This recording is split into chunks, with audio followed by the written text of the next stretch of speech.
Hey guys, it's Allison here with Money Talk Mondays, and today we're going to be talking about millennials and their finances, okay? Now, a lot of times we see here that millennials are now struggling with a huge amount of student loan debt, trying to get a job, trying to get their career launched, trying to start their new life, and then also seems as if there are many who are talking at us and not speaking with us, okay? Now, the millennial situation is very much a unique one, and the reason why I say it's very unique is you may have realized that there is no living generation that is experiencing what millennials are experiencing now. Number one, the reason why I say this is because we have been at war virtually all of our lives. Okay, the U.S. is going deeper and deeper into debt. Social Security as we know it is broken, and the U.S. bonds was just downgraded a few years ago.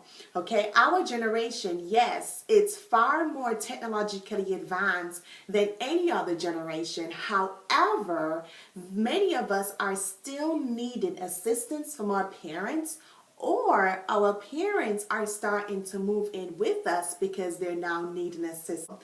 Okay, now we can look back in history and see that the generation born between 1870 and 1900s were facing the same situations that millennials are facing now. Number one, they were facing unending wars. Okay, number two, there was no social security. And number three, the generation was extremely technologically advanced. The reason why I say that because they were the ones who invented the car, the phonograph, the airplane, the radio, and many other conveniences that we now take for granted. So the question is there something that we can actually learn from the past, from a generation that is no longer alive? Now, what history tells us is that they've learned how to be their own bankers. They learned how to properly save. They learned how to properly spend. They learned how to properly manage debt. But unfortunately, shortly after World War II, with the rise of Social Security, with the rise of the GI Bill, okay, the advice that was given to the post-World War II generation may have worked for them then, but it certainly does not work now in our post-industrial world. But unfortunately, many of us just seem to reject this advice because it sounds so simple, or maybe because it's not instantly gratifying. Okay. The very first thing that you must realize is the difference between debt and leverage. Investing in higher education is leverage. Leverage is something that you use to elevate your finances, elevate your wage, and use to elevate your life.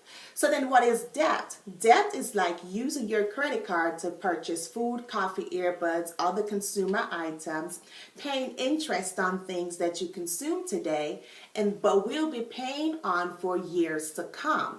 No one ever intentionally goes broke. It is always a series of bad decisions, okay?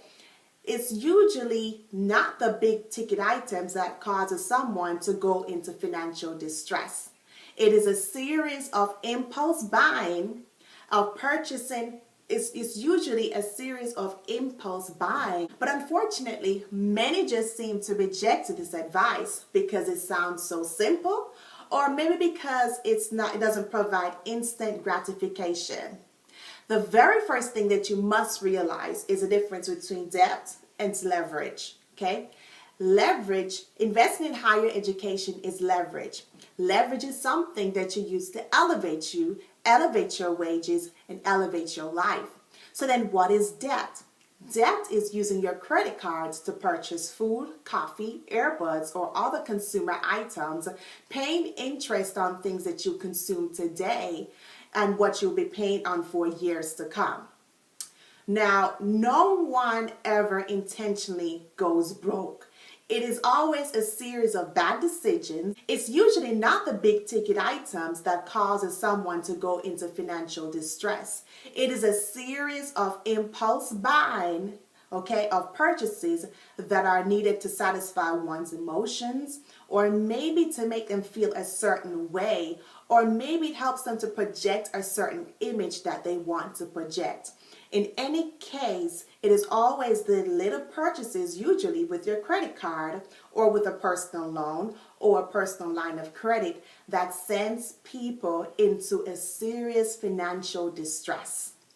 Once you realize the difference between debt and leverage, you can begin to break the cycle, but then there is a technique and a strategy that must be learned, that must be taught, and also must be followed. People are so in a rush to try to pay off all of their debt all at once. You did not get into debt all at once, and you're not going to get out of it all at once. If you understand the value of time and money, you will not be in a rush to hand all of your money back over to the bank.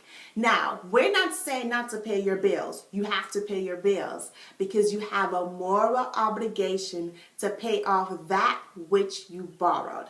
But we live in a society that values and put more emphasis on paying the bank back instead of paying yourself. Okay, so I teach this technique to my clients and help them to work the strategy and to develop the strategy utilizing this technique that allows them to build wealth while properly managing their debt and being able to get the house, the car, okay, and also help them to achieve their financial goals. Look, if you would like more of this strategy or this technique, drop me an email at ace2@midgeorgiafinancialgroup.com with the subject like under 40, and I'll be so happy to work with you. That is my time today, guys. Make sure you subscribe. Thank you so much, guys. Make sure you subscribe to our YouTube channel. Follow us on Instagram at midgeorgiafg, and also like us on Facebook. Until then, guys, have a blessed and awesome and productive day.